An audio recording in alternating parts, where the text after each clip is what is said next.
Kumusta? Grabe, itong nakaraang linggo nga rin pala ay nagkaroon din kami ng youth anniversary. Sa mga di nakakaalam, ito ang aming 10th year youth anniversary. At ito nga rin pala ang ating kwento vlog number 6. Sa video na ito ay pag-uusapan naman natin kung ano ang mga ganap sa noong youth anniversary. Siya nga pala, yung mga youth nga pala sa Tubigan, isinama na namin para ma-experience rin nila ang youth fellowship. Buwan-buwan nga pala nagaganap ang youth fellowship, kaya pwede ka pang sumama sa susunod. Ito nga pala ay nagpa-icebreaker muna sila, kaya mukha silang nagrarambulan. Ang nilalaro nga pala nila ay Bahay Baboy Bagyo. Sa larong ito ay magbabanggit yung MC sa tatlong yan. Kunwari, binanggit niya yung bahay. Ibig sabihin nun, magpo-form silang bahay gamit kamay. Tignan nyo, Oshi, Minecraft. Kapag baboy naman ang binanggit, magpo-form naman sila na parang kulungan. Tapos kailangan merong nasa gitna o nasa loob. Ibig sabihin, yung nasa gitna ay yung baboy. Pero hindi naman required na matababi. At kapag naman bagyo ang binanggit, igagalaw lang nilang mga katawan nila na parang mga yokai. After nga pala ng icebreaker, nagsimula na ang praise and worship, pero hindi nga pala ako nakapag-video. Ewan ko na lang kung bakit di nag-video si Mig. Siguro LQ na naman sila ng mixer. Joke lang. Pero ang totoo, kaya hindi siya nag-video kasi siya yung gaganap na alipunga.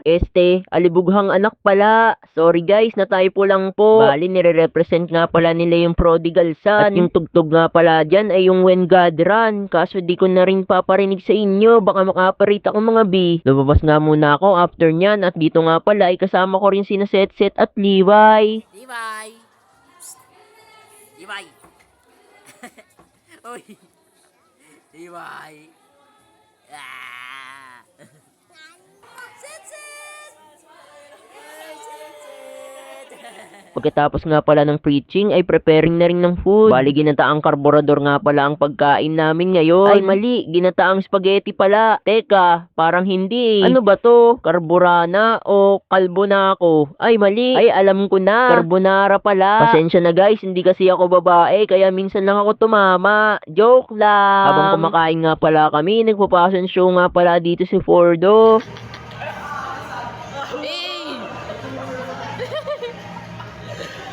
Ang pogi! Anyways, hindi ko nga natitiyak kung anong mga nararanasan mo ngayon. Pero kung may mabigat ka mang nararanasan, palagi mong tandaan na handa lang si Lord na makinig sa iyo. Hinihintay ka lang niyang lumapit sa Kanya. Sabi nga sa Mateo 11:28, lumapit kayo sa akin, kayong lahat na nahihirapan at lubang nabibigatan sa inyong mga pasanin. At kayo ibibigyan ko ng kapahingahan. Palaging naghihintay si Lord na magkwento tayo sa Kanya. Bawat isa sa atin ay may kanya-kanyang kwento. At gusto kong malaman mong makikinig siya kung handa ang puso nating idulog ito sa Kanya. Kaya sa mga nararanasan mo ngayon, iiyak mo lang yan kay Lord at hayaan mong bigyan Kanya ng kapayapaan. Bago matapos ang video na to, kung available ka bukas ng 9 AM, tara, sama ka sa worship service para makapag-worship ka at idulog mo yan kay Lord. Shoutout nga rin pala kay Kuya Vince. Sa mga nagpapa-shoutout, mag-comment lang kayo sa video na ito. Yun lang, at salamat sa pananatili hanggang dulo. Lagi mong tandaan na Jesus loves you. Paalam!